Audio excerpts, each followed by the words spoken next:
Naam, kama ilivyo ada mtazamaji wa kipindi cha Walk with Sagini kila siku ya Ijumaa kuanzia saa 2 hadi saa 3 ni muda rasmi wa kupata kujua nani ambaye anapanda kwenye jukwaa letu la magwiji. Na popote pale ulipo mtazamaji, nikukaribisha sana kwenye kipindi cha leo mtazamaji. Jina langu ni Jason Sagini, askofu mkuu wa michezo ulimwenguni, na bila shaka leo tuna gumzo la riadha, maana yake unajua ni wiki tena ile ya riadha. Wanariadha wetu wako kule nchini Marekani, Oregon, kushiriki mashindano ya dunia za riadha, lakini pia vile kwamba kuna mashindano ya riadha ama mashindano ya michezo haswa kwa walemavu. Na kwa leo basi niko na mgeni ambaye ni rais wa kamati ya Olimpiki ya walemavu nchini Kenya, Kenya National Paralympics Committee, Agnes Oluoch. Karibu sana kwenye kipindi cha Walk with Sagini. Nimekutafuta muda mrefu lakini mwishowe nimekupata, na kushukuru sana kwa kutenga muda wako kwa ili uweze kuja kuzungumzia hii timu ya Paralympics imekuwaje, imetoka wapi, imeanzia wapi, na hadi sasa hivi imefika wapi, na siku zijazo itaelekea wapi. Karibu sana Agnes. Asante sana, nashukuru. Right. Labda kwa yule ambaye hajui mtazamaji, ni gumzo hilo la riadha ya walemavu, na kama una swali yote ile mtazamaji, basi nitumie ndani ya mtandao wa Twitter au Instagram, na nipata @Jason_Sagini. Hashtag inakuwa ni Walk with Sagini, jukwaa la magwiji. Na haraka upesi labda tuweze kuanza na hili Agnes Oluoch. Kwanza kabisa, congrats kubwa sana, a big congratulations for winning one medal in Tokyo 2020 Paralympics. It was a bronze medal, not what you went for, but achieving that one medal pia ni kitu ambacho lazima tushukuru na tuweze kusifia kwa njia moja au nyingine. Asante sana, nashukuru. Right. Understand hata kupata hiyo medal hata moja ni kujaribu sana, nimeshukuru. Right. Labda kwa yule ambaye afahamu, mwaka 2000 si mara ya kwanza kushiriki mashindano ya Olimpiki, na Tokyo 2020 ilikuwa na vizingiti hapa na pale.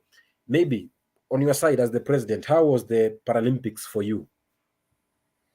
2020 sababu ya COVID, it was not that easy. Ilikuwa ni ngumu kwa sababu uwanja za training zilikuwa zimefungwa, alafu sisi kama walemavu hiyo ku run up and down ilikuwa ni shida. Hata katika training unaona ni vigumu kuenda, maybe juu unataka usaidiwe uingie kwenye matatu, maybe movement ilikuwa ni shida kwa sababu pia we unajiogopea we mwenyewe kupatwa na hiyo COVID.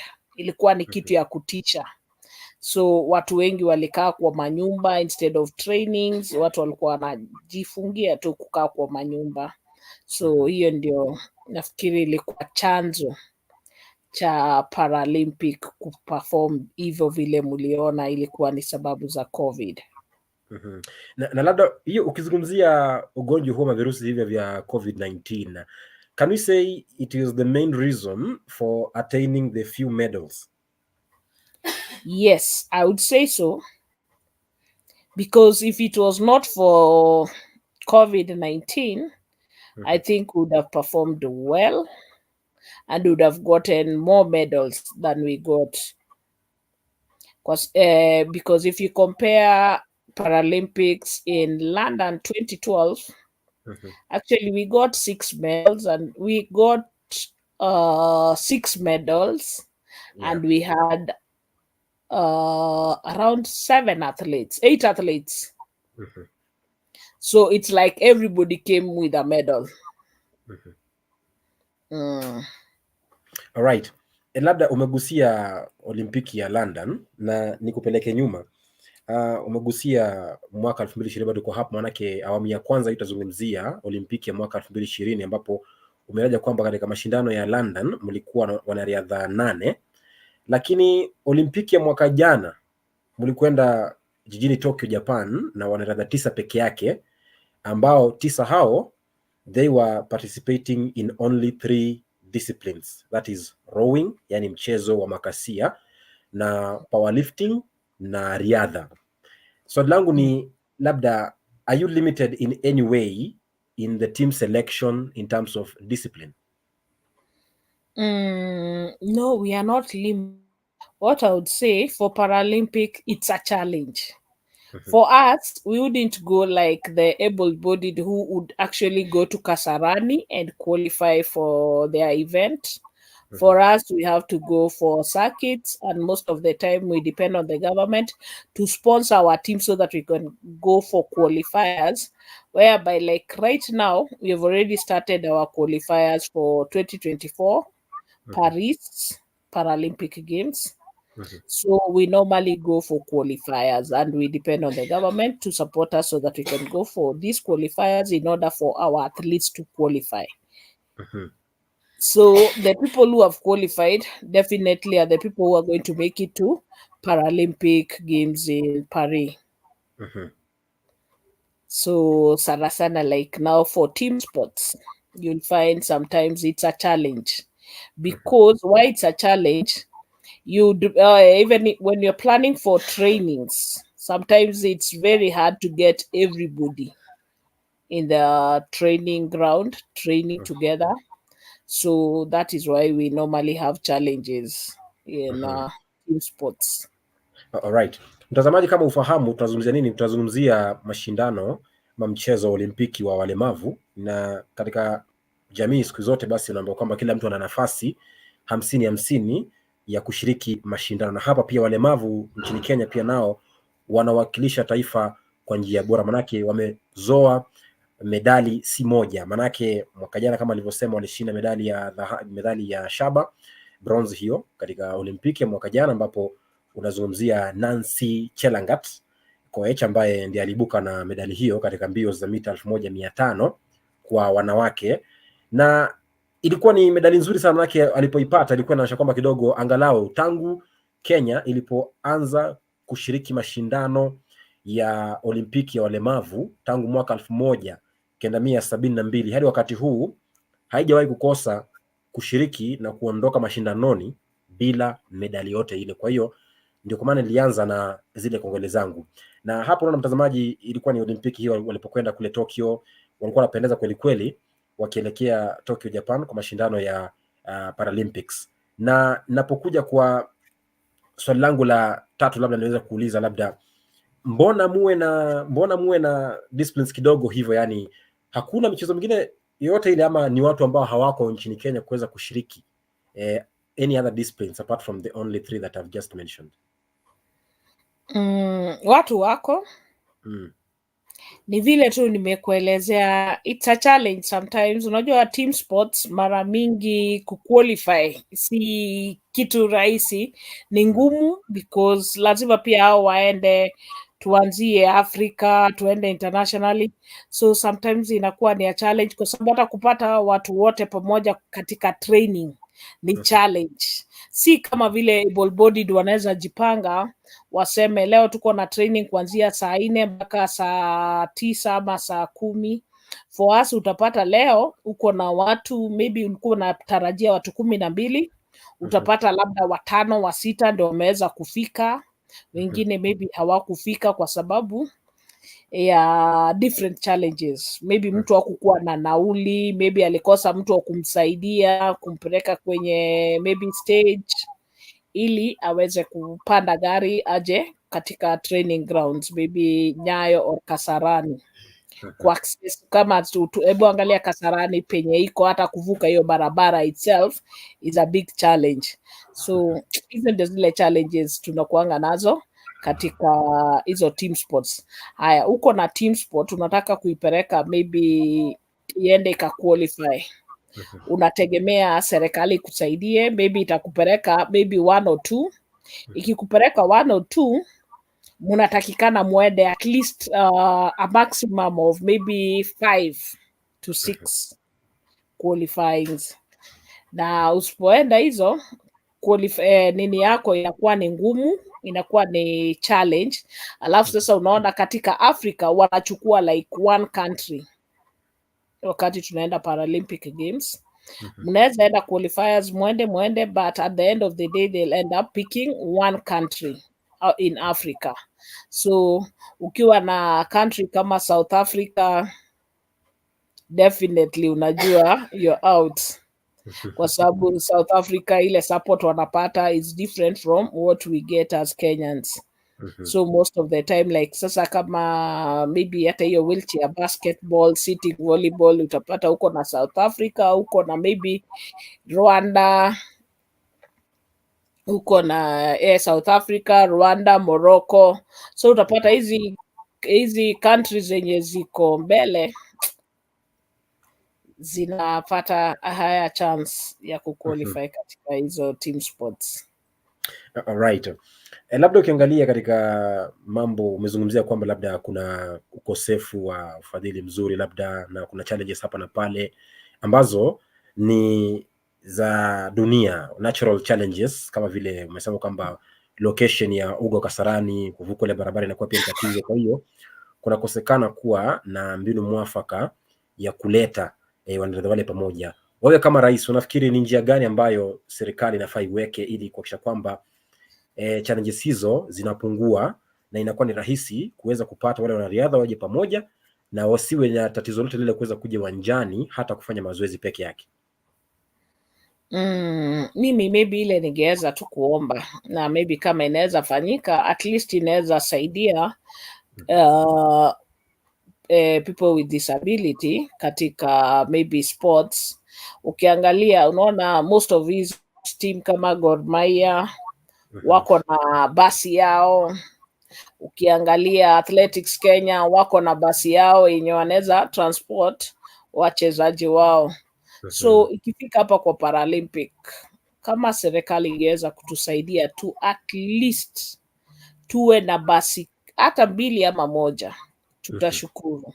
Maybe to start with naweza nikasema 1, tukawa na basi hata 1. Unajua leo tuko na training ya maybe sitting volleyball, at least mwenye hawezi fika, hawezi jileta maybe Kasarani ama Nyayo Stadium, atapikiwa kutoka nyumbani kwake na tuhakikishe kwamba amefika kwenye training na ametrain na amerudishwa nyumbani. I think hiyo pia inaweza ikatusaidia katika preparation ya Paris 2024 tukapata tu basi tu. Right. Ndio?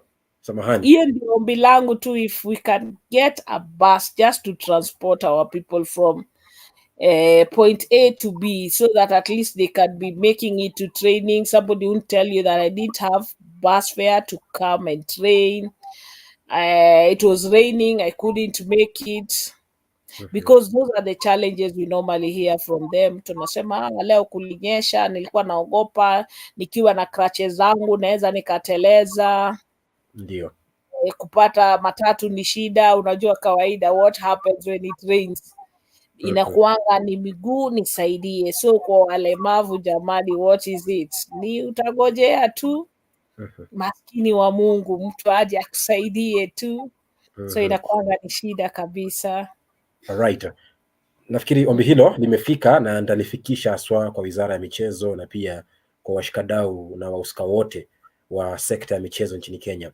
Mtazamaji, kama unajiunga nasi wakati huu, ni kipindi cha Jukwaa la Magwiji hewani ndani ya WALKWITHSAGINI live kwenye mtandao wa Facebook na YouTube na pia Twitter. Kama una swali yote ile kwa rais wa kamati ya wachezaji wenye ulemavu nchini Kenya, Agnes Oluoch, basi nitumie ndani ya mtandao wa Twitter @Jason_Sagini. Uniambie swali lako ni lipi, na unafikiri kwamba unafahamu kwamba timu hii ya wanariadha hawa walemavu, unajua kwamba wametuletea medali nyingi? Manake hadi sasa wametuletea medali 49 kwa ujumla, medali za dhahabu, shaba na pia za fedha, 49 kwa sasa hivi. Lakini Agnes, nikiangalia medali hizi zote 49, all of these medals, only 2 of them are coming out of track and field. All the others 47 of them ni track and field, yani riadha za mbio za mita 1500, mbio za 5000, mbio za 800, unaona. Lakini 2 peke yake ndizo medali za nje ya track and field, kama vile rowings, vitu kama hivyo. Tofauti kwa wapi? Hivyo ni kumaanisha kwamba taifa la Kenya, we are still not investing in other disciplines, but we're only concentrating on track and field events alone. Naweza nikasema maybe kuna powerlifting pia imekuwa ikifanya vizuri. Hata juzi kuanzia tarehe 4 mpaka tarehe 12 tulikuwa US na timu ya powerlifting, tulikuwa na wachezaji 2 tukapata medali gold na silver na kutoka kwa wachezaji wa powerlifting, na bado powerlifting hata pia imetuletea medals. Tumepata last year Australia Commonwealth, bado tulikuwa na tulikuwa Glasgow, tulipata medal ya powerlifting. So pia powerlifting pia wanajitahidi. Hata hizi zingine sitting volleyball, wheelchair basketball, hata sasa naomba kwamba tuko na timu ya 3x3 wheelchair basketball watakuwa katika Commonwealth Games. Naomba maybe pia watapata medali. Alright. Kuna yule ambaye hapo ndio wafike Commonwealth Games. Vile tu nimekuambia, kwa mara mingi sisi qualifier zetu tunazifanyia nje, si kama athletics Kenya wenye wanaifanyia hapa na wana qualify, unachukua number 1, 2 and 3. Sisi lazima uende nje, uanzie katika rankings. Changamoto kabisa. Alright. Kufikia hapo mtazamaji, nisome jumbe zako kabla ya kuchukua pumziko fupi. Naona kuna wengi hapa na wengi na maswali. Namuona Hilton Isavu anasema keep up the good work, asante sana. Sawa pia na Rock Aiza. Alafu John Ouma anasema following from Milimani Kisumu, asante sana. Robert Ondiek anasema kazi kuntu watching live from Kisii County. Nashukuru kwa kauli zenu hizo mtazamaji. Kama una swali basi nitumie na mtandao wa Twitter @Jason_Sagini, hashtag inakuwa ni jukwaa la magwiji, hashtag pia inakuwa ni WALKWITHSAGINI. Nachukua pumziko fupi, lakini nitakaporejea tutakuja kufahamisha sasa Agnes Oluoch ni nani haswa binafsi, kando na kuwa rais binafsi ni nani, ametokea wapi, mzaliwa wapi, je amewahi shiriki michezo hii ama amekuwa tu rais bila kushiriki, na pia urais huu ulikujaje, alianza kuwa rais mwaka upi na hadi sasa urais huo unampelekaje. Hiki ni kipindi cha WALKWITHSAGINI, jukwaa la michezo inaendelea, ikiwa ni jukwaa la magwiji ndani ya Walk with Sagini live.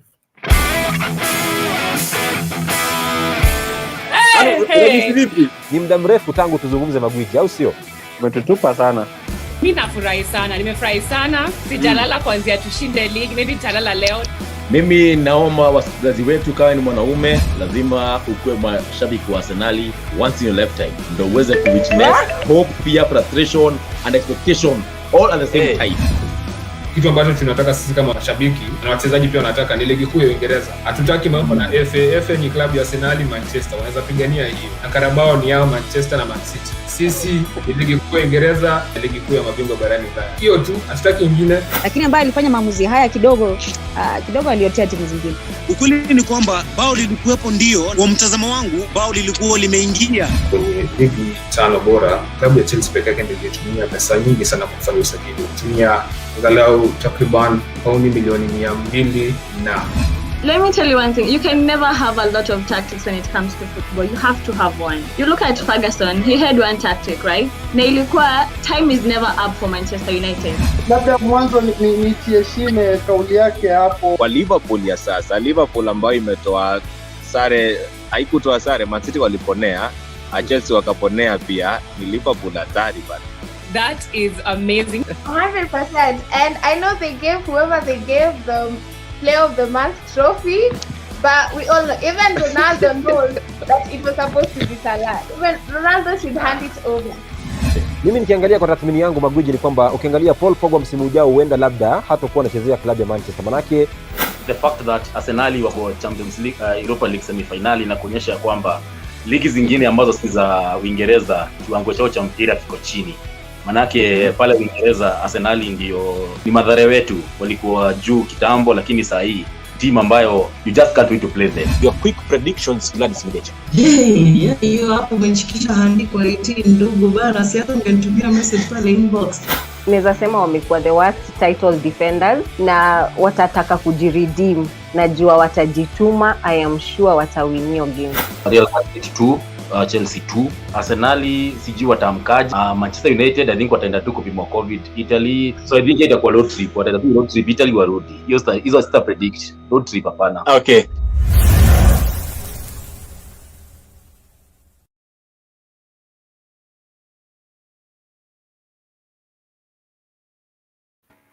Naam, bila shaka kipindi cha jukwaa la mashabiki kila siku ya Jumatatu kuanzia saa 2 hadi saa 3, lakini hapa sasa hivi ni jukwaa la magwiji, naye gwiji wa leo ambaye ni Agnes Oluoch amekubali kupanda kwenye jukwaa la magwiji ndani ya WALKWITHSAGINI, na ni kushukuru sana. Kuna huyu anasema kwamba kabla kuja kwako mwanahabari Donald anasema kwamba wishing them all the best in Commonwealth.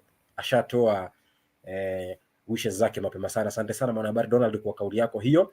Na sasa haraka upesi, Agnes Oluoch, labda uweze kutufahamisha, labda wewe binafsi kama rais sasa, huu mchezo ama michezo hii, umewahi kushiriki michezo hii, labda ulianzia wapi? A brief history about you in the world of sports. Okay, ningesema mimi kama president wa Paralympic nilianza kama mchezaji. Nilianza kama mchezaji 2010 katika Commonwealth Games India. Niliwakilisha Kenya katika javelin na shot put. Alafu baadaye nikakuja nikaanza kuwania ofisi. Nikawa treasurer katika national office. Hiyo ilikuwa ni 2012. Nilikuwa treasurer. 2010 nilikuwa an athlete. Nilijoin Paralympics I think in 2009. 2010 nikawa mchezaji. 2012 nikakuwa mweka hazina. Ndio. 2014 nikagombea kiti cha president, naye Mungu akasimama na mimi nikaichukua.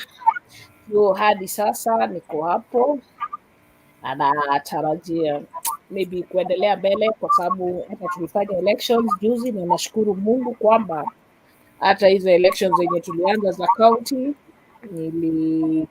nilishinda, na ikanionyesha kwamba bado ninaweza na bado niko na kazi ya kufanya. Sijamaliza lakini nitaendelea. So kama Oktoba pia nitakuwa nawania hiyo kiti tu cha president, na Mungu akijalia nitaingia na nipeleke Paralympic katika another level. Alright. Labda utuambie imekuwaje safari yako katika kando na uchezaji, sasa safari yako imekuwaje katika uongozi, haswa sasa katika shirikisho hili ama kamati hiyo ya Paralympics? How has it been for you in the top position of management in sports? I think it has been well, because most of these athletes, we have been together, we played together, we know each other. So I believe most of them will actually, we are to each other. We talk a lot. We know most of the things what athletes go through. I know and I understand. In the wear of the shoe, I know what they feel at times, and I normally try to assist where I can. Yeah, and even to support them.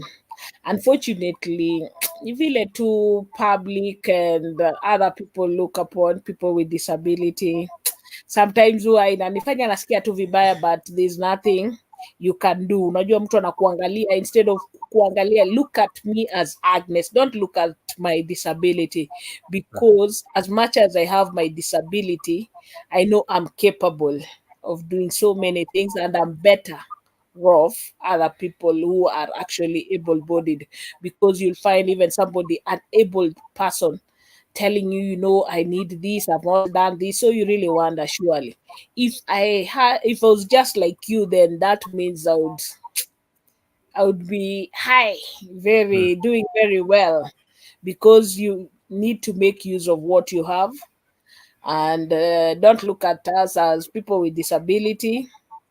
Just look at me as Agnes, or even these other people. Just look at them as just the way you'd look at somebody who is able, because even just to go to the track with your disability and get a gold medal is not a joke.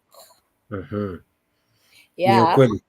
Ndio. Ni kweli kabisa. So sometimes tunasikianga vibaya. Hata mimi especially mimi huwa na feel vibaya sana wakati tuko katika sports na hawa watu wenye wako able, mtu anakuangalia kwa sababu wewe uko na disability, anaona like we hauwezi, anaona like yani ni kama ujielewi. So anataka kucontrol like wewe ni yani ni kama you're a robot, you just there to be controlled, not to be heard. Ukisema kitu anaangalia like what are you, yani hata nika ataki hata kusikia what you're saying as much as you have a point, but the fact that anaangalia huyo Agnes yuko kwa wheelchair, what is she really saying? Hata yuko keen kusikia the point that you want to raise. All right. So that has been a challenge sometimes. Unaweza hata enda pahali usikie uko una feel like uko down, unakuwa demeaned. Pole sana kwa hilo. Kama kiongozi najua kwamba inakuwa ni vigumu, manake wewe sana unabeba ule uchungu wa kila mwanariadha, kwa hiyo kwako inakuwa tena ni kubwa zaidi kuliko wale wanariadha wengine.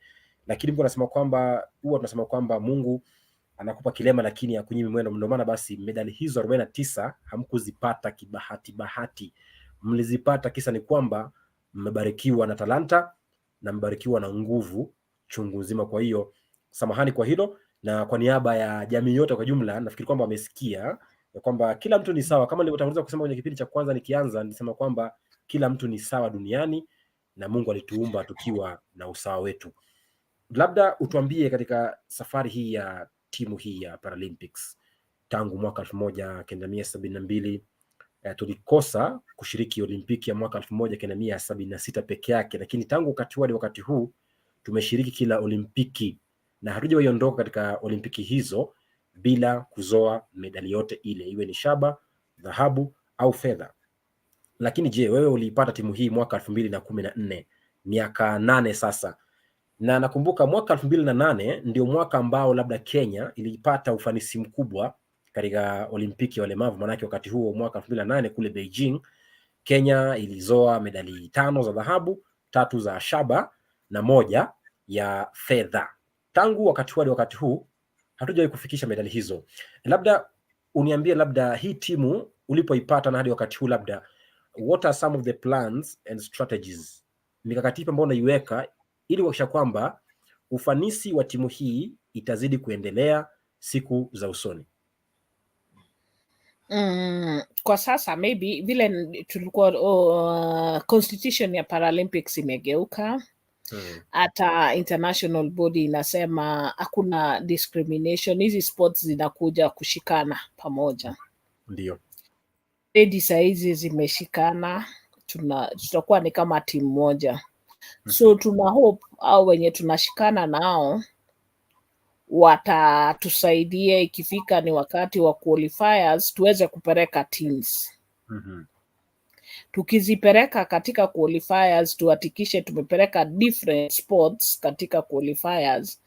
I believe mambo itakuwa ingine ikifikia 2024 Paris. Na pia tunaomba, I hope ile serikali tutapata iweze pia kuangalia mambo ya walemavu katika sports. Ikiweza kutuangalia katika sports na iweze kutusupport ile 100%, then na believe tutakuwa mbele. Kwa sababu between 2008 na sasa sport imebadilika. Maybe 2008 qualifiers hazikuwa gumu kama vile iko sasa. Saa hizi lazima mwende katika qualifiers. Kama saa hizi tuko na powerlifting, wanatakikana wenye walipata medals Egypt, wenye walipata US wanatakikana waende Egypt, na Egypt ni mandatory event. Whether wakikosa kwenda katika hiyo, unapata that chances zake za kuqualify katika Paralympic Games inakuwa limited.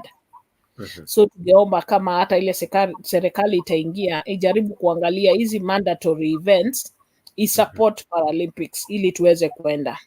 Na tukienda katika hizo mandatory events itakuwa ni mzuri, tutakuwa na timu kubwa fikia Paralympic Games. All right. Labda maybe you can share with us, how do you tap in for talent? How do you get this talent from mashinani? Manake kuna mmoja alikuwa na swali hapa akaniambia kwamba hebu muulize, how does she ensure that people or wale ambao kwa mashinani watajitokeza, what are they doing to ensure that the mashinani people get the access to arenas and the equipment to facilitate safety training? Swali lake the chosen one anauliza hivyo. Okay, what we normally do when we have now, like in September, we'll have a qualifier in Marrakesh and also Bangalore in India.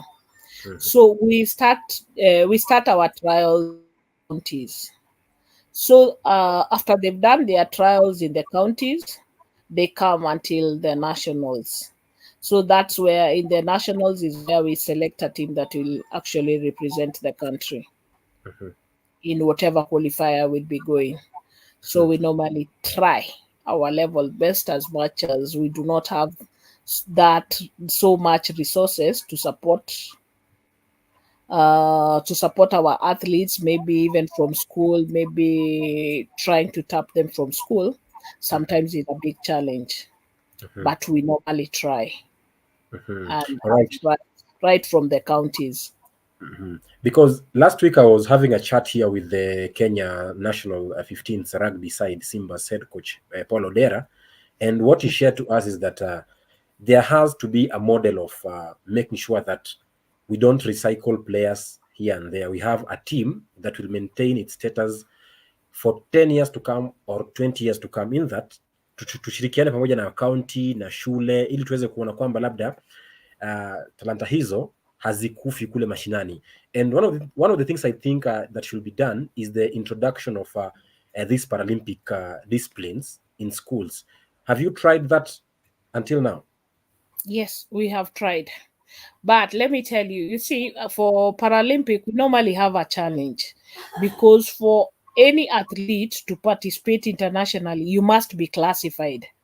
And classification has to be done. And you'll find, like, sometimes you go for an event, and the event that maybe has classification, you'll be told, like, we'll only have classification like for maybe 4 or 5 athletes. Classification is whereby you are classified, your level of disability is being classified, so that you don't compete with somebody who is actually, maybe the disability is severe, so that you actually have a level ground of competition, whereby if I'm not that severe, I need to compete with people who are not severe. If I'm severe, I compete with the people who are severe. So they check. So it's a thorough classification that is being done by the doctors, international classifiers, and all that. Even for visually impaired, they normally do that classification, because you'd lie that maybe you're not seeing, you're not able to see. So they normally must take you through that classification to identify that your vision, how is it? Because we also have the partially impaired competing, the totally blind. So they must make sure all that is perfected. Na unapozungumzia the totally blind and the partially blind, hapo ndo kunatokea bingwa wa Kenya. Unazungumzia Henry Wanyoike ambaye ndiye alikuwa wa kwanza kuzolea Kenya medali ya dhahabu katika mbio za mita 5,000, na hadi wakati nafikiri kwamba alishastaafu, lakini ndiye wa kwanza kabisa. Wakati mmoja namleta kwenye kipindi hiki pia aweze kutuambia safari yake imekuwaje, lakini pia vile ni kwamba katika mchezo huo wa riadha ya walemavu ndio kunatokea watu kama hawa kina Asia Sururu Mohamed ambaye anashiriki mchezo wa rowings, yani makasia, uendeshaji boti ndio hivyo kwa Kiswahili, na pia vile vile ni champion katika mchezo hii vile vile. Na kwamba basi mchezo hii inahusisha kila kitu, kwa hiyo si kwamba kuna ile ambayo ni watu ambao kwa sawa na watu ambao ni walemavu. Labda nikiangalia ama nikichungulia nikitupia jicho dada zenu AK Athletics Kenya, kila mara huwa wanafanya kuhamasisha wanariadha wao, kuwahamasisha kimbinu, kielimu na pia haswa kuhusu maswala ya doping. Nyinyi kama Paralympics, je, do you do the same also, and how have you been doing it until now? Okay, sisi kama Paralympics mara mingi we really don't do that kwa sababu ya finances. Unajua kama AK wanapata finances zao kutoka World Athletics, na sisi kama Paralympics finances imekuwa ni a challenge kwa sababu mara mingi sisi huwa tunategemea tu serikali kutusupport. Katika IPC hatupati hiyo support ya finances, so inakuwa ni shida. Ndio kwa sababu unaona mara mingi hatuwezi fanya hata kama ni trials. Tukifanya hata trials utapata mtu atajilipia nauli ya kuja nini, so maybe kama Paralympic tutajitolea kwa pesa yetu kutoka kwa mfuko tuweze kununua kama ni hiyo lunch, transport kidogo ile tunaweza kupata, ndio tu support watu wetu waweze kuja kutoka mashinani. Alright. So imekuwa challenge sana. You just touched on something that I wanted to touch on, something so sensitive, na hapo linakuja a very good topic to talk about, and it's about finance. And this finance thing is not only affecting you, but it's affecting every kind of sport, any kind of committee in Kenya that is involved in sports. Lakini kabla hapo, wacha nisome jumbe mbili za mashabiki nisikie wanasemaje. Namuona kuna huyu anakwenda kwa jina la John Ouma, anasema following from Milimani, Kisumu. Asante sana. Robert Ondiek anasema vile kwamba kazi kuntu, watching from Kisii County. Namuona Pep Smoke anasema keep up the good work. Dismas Kiplagat love from Nakuru Menengai, asante sana. Sawa pia na Geoffrey Mwamburi anasema kazi kuntu, salimia mgeni wetu Agi. Huyu mtangazaji wa Radio Citizen, nafikiri unamfahamu. Namfahamu. Alright. Na huyu hapa ni Andrew Mutungu anasema kazi safi, basi kabisa anategea nikiwa Kitengela County ya Kajiado. Alafu naye Matthews Ochache anasema swafi kazi kuntu. Alafu bila shaka namuona pia Francis Ameyo anasema watching from Nakuru. Asante sana. Sasa umegusia swala la pesa, na siku zote palipo na pesa lazima kuwe na shida. Hiyo pesa hiyo ambayo naizungumzia in 2019? Yeah, I think it was 2019 when this photo went through na ilizagaa sana mitandaoni. Wakati huo nakumbuka ilikuwa ni vuta ni kuvute kati ya Wizara ya Michezo na nyinyi paswa, ukizungumzia kwamba wakati huo mligoma, manake mlielekea barabarani Thika Road na mkazuia barabara ya Thika Road. Kisa ni kwamba mko mmelipwa marupurupu yenu ya shilingi 80,000 kila mmoja wenu. Hebu kwanza tuanzie hapo. Hiyo issue ilikuwa solved vipi? Hiyo issue ilikuwa solved, tulilipwa pesa na ikawa ni sawa. Ile maybe wachezaji walikuwa na hofia kwamba wameenda wamewakilisha nchi, wamepata medali, waliperform vizuri sana ukiwa Morocco. But unfortunately, kulikuwa na shida, lakini nashukuru waziri, nashukuru PS. Hiyo wakati tulikuwa na PS Kaberia, pia alijaribu sana kupereka, because I think that was the first time tulienda team kubwa kama watu 50 na kitu. Kwa it was the first time. Alright. Kwa sababu mara mingi kwa Paralympic tulikuwa tukiperekanga watu 10, 14, 15, but alijaribu. Unfortunately hatukutarajia team iperform vile iliperform. Wakati waliperform vizuri wakajua tumeperform. Inatakikana pia serikali recognize hizi medali zetu, as much as tuko disability pia wa recognize, kwa sababu vile tunasema kuna medali yenye iko na ulemavu, kama ni gold tu, ile inashindwa na hao wengine. Kama ni Rudisha alipata medal, the same medal ndio pia sisi tunaleta, si ati kuna difference between medal ya Paralympic na the able bodied. Labda niulize, tangu mwaka huo, mwaka 2019, najua si mara ya kwanza, lakini tuanzie hapo. Tangu mwaka huo mlipoweka bango katikati mwa barabara kuu ya Thika, kisa ni kutolipo kwa marupurupu yenu mlipotoka kule Morocco. Ilikuwa ni Morocco, Marrakech. Ilikuwa ni April 23 hadi 24 kwa mashindano ya International Athletics Meeting ilikuwa kule Marrakech, Morocco. Tangu wakati huo, since 2019, 3 years from then until now, has the situation changed or things are still the same, in that we have late payment of your allowances and also late support? Have things changed or still ziko hivyo hivyo? Things have changed.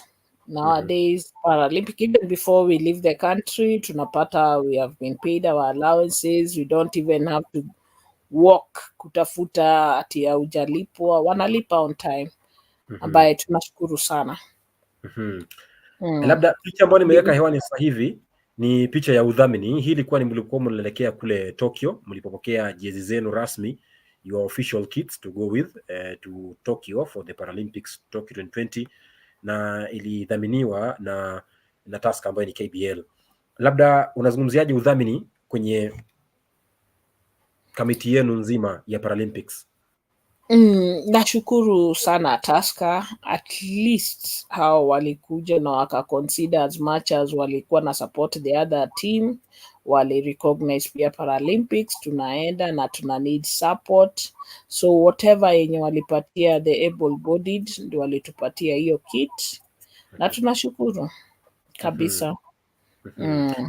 Alright. Na tungeombea pia wengine as much as wana support, wakisupport hizo team zingine pia wakumbuke Paralympics, wasituache nje sana, watukumbuke kwamba sisi wachezaji wetu hata tukikuja tukileta medali inakuanga ni shida, kwa sababu hata katika employment unapata hakuna mtu ana employ Paralympics, au wanariadha wengine wakikuja wanawekwa wanakuwa kwa jeshi kama wote, lakini sasa sisi Paralympics inakuwa ni a challenge.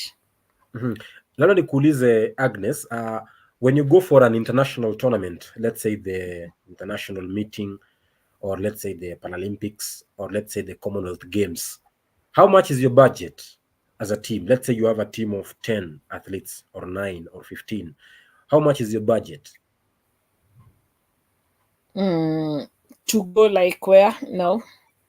For this world events like Commonwealth, Paralympics and Tokyo, how much does it cost? Okay, now maybe I would say like we went to Dubai, and we had a team of 49. That is athletes plus officials. We had, I think, 32 athletes, and those ones who assisted the athletes, coaches and physios, 2 physios. We had 49 people, and our budget was coming to, I think, 7 million. 7 million. 7 point something million. 7 point something that million. Allowance, accommodation, kits. Does the government provide this full amount by itself? Yes, it does.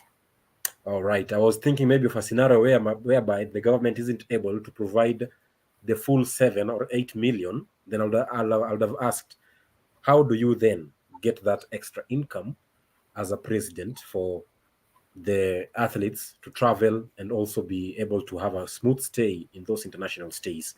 But umesema kwamba serikali wanagharamikia kwa 100%.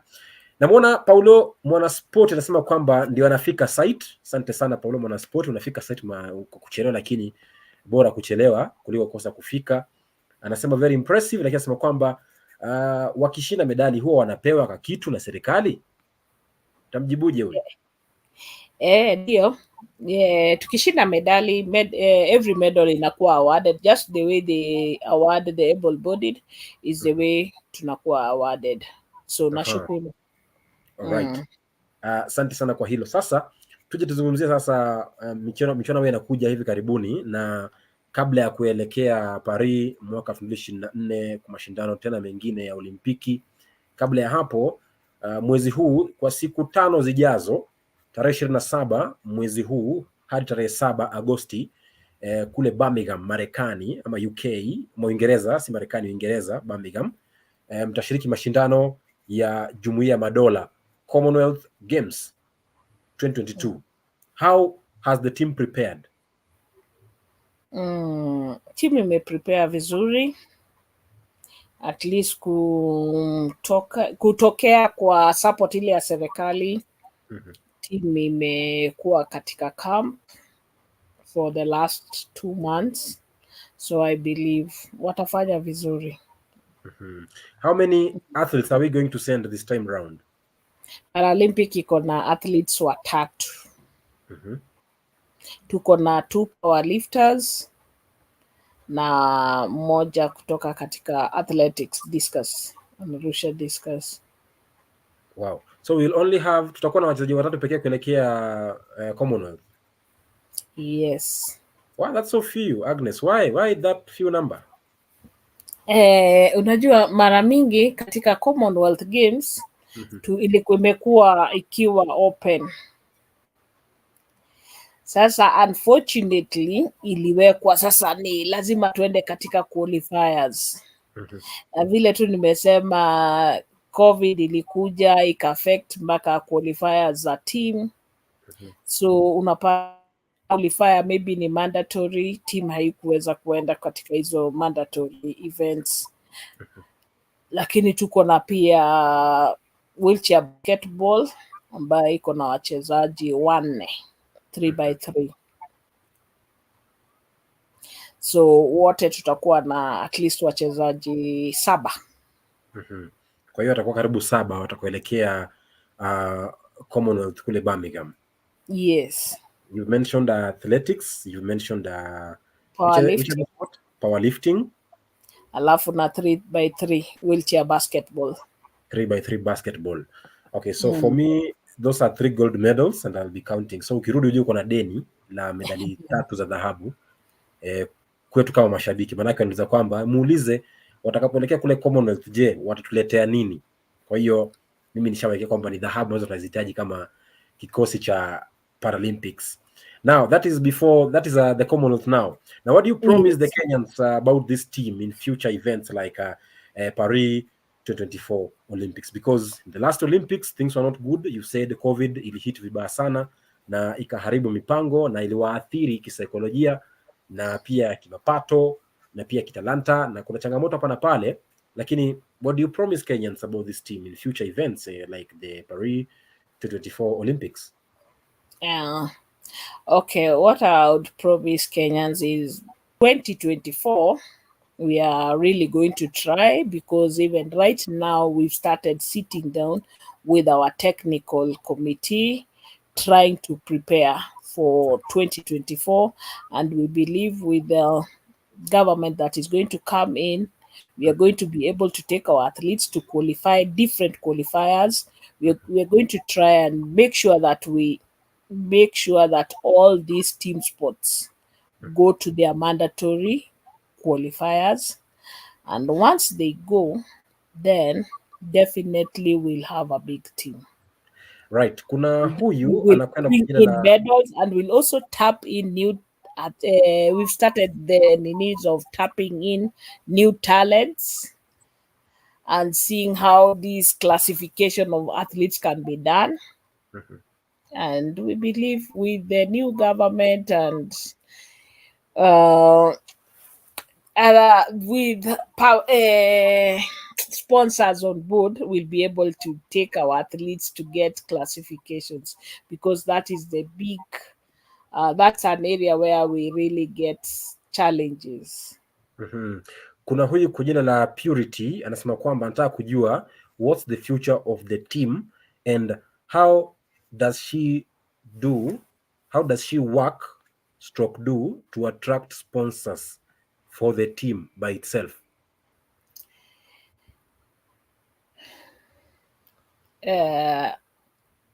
What I do to attract sponsors? Yes. What I do is something like this. If I get anytime I get an opportunity just to be in the public domain, I'll actually ask for support. I'll ask for support to people to support Paralympics. Just the way I've said, the biggest challenge is just a bus. If we could get a bus, get people on training daily, making sure everybody is in Kasarani, the people who are supposed to be in Kasarani to train are training, we will really appreciate. And even if we get people to actually employ our athletes, when they bring in medals, let them also be considered for employment just like any other person. Let's not look at their disability. And that one will also actually empower my people, because I believe these people, if they get such opportunities, definitely they'll always come and support some other para athletes. Alright. Sisungu Simiyu Collins anasema kwamba hana swali, lakini anasema nitapenda tu kujua ni mikakati ipi wameweka ili kuendelea kupaa kung'aa. Anauliza kwamba mikakati ipi mmeweka ili kuendelea kupaa na kung'ara. Simiyu Collins Sisungu. Mikakati yenye tumeweka ni kujaribu tuone kama watu wetu wanaweza kutrain hii 2024. Ndio tunataka kujipima nayo, tuweze kupeleka team kubwa, tuweze kuqualify athletes. So tunataka kuanza kutembea katika counties, kujaribu kuongea na officers katika counties waweze kusupport hawa athletes kutokea kwa county wakikuja nationals, ndio tuone vile itakuwa. Alright. Kufikia hapo sina swali lingine tena, labda niangalie nichungulie wanasemaje hapa, manake walikuwa wameuliza maswali wengi sana, lakini namuona kwenye mtandao wa WhatsApp, namuona Steve Marige yuko ndani, sawa pia na Boni Labil anasema yuko ndani, msalimie sana. Alafu nilikuwa na salamu zako kutoka kwa mwanahabari mmoja kutoka Dubai anaitwa Lea Gitonga, aliniambia kwamba mpe salamu Agnes Oluoch. Nafikiri unamfahamu huyu. Namfahamu, tulikuwa naye Dubai. Ndio. Asante sana, salamia pia mimi. Alright, asante sana kwa kutenga muda wako Agnes Oluoch kuwa nasi leo ndani ya jukwaa la magwiji, na umelipanda vilivyo kabisa na pia umepaa angani. Na siku zote mimi nikutakie kila laheri kwa mashindano ambayo yanakuja ya tarehe 27 kule Uingereza, Birmingham, ya Commonwealth Games hadi tarehe 7 Agosti. I wish you all the best in that tournament, and also I want to see you also in Paris 2024 in the Olympics with more than 6 medals which we acquired in Rio in 2016. Thank you very much for making time to speak to us, and I wish you all the best. Wasalimie akina Asia wote, wape salamu, na pia siku moja pia mtamtandani pia naye aweze kutuzungumzia ndani ya kipindi chetu. Asante sana. Bila shaka mtazamaji, nimekuwa nikipi. Alright, ndio. Nimeshukuru sana. Asante kwa kunipatia forum kama hii ya kuongea. Alright, asante sana pia mtazamaji wewe kwa kutenga muda wako kuwa nasi kuanzia majira saa 2 kamili hadi wakati huu saa 2:57 saa za Afrika Mashariki na Kati kwenye jukwaa la magwiji ndani ya Walk with Sagini Live. Mimi nimekuwa wako Jason Sagini, askofu mkuu wa michezo ulimwenguni. Kama ilivyo ada, michezo ni yetu, sport ni sisi, na siku zote usimdharau kilema, manake huenda akawa amekuzidi kitalanta, huenda akawa amekuzidi kielimu, kimaarifa na pia kimaisha, manake sote mbele ya Mwenyezi Mungu sote ni sawa. Kuwa na usiku mwema.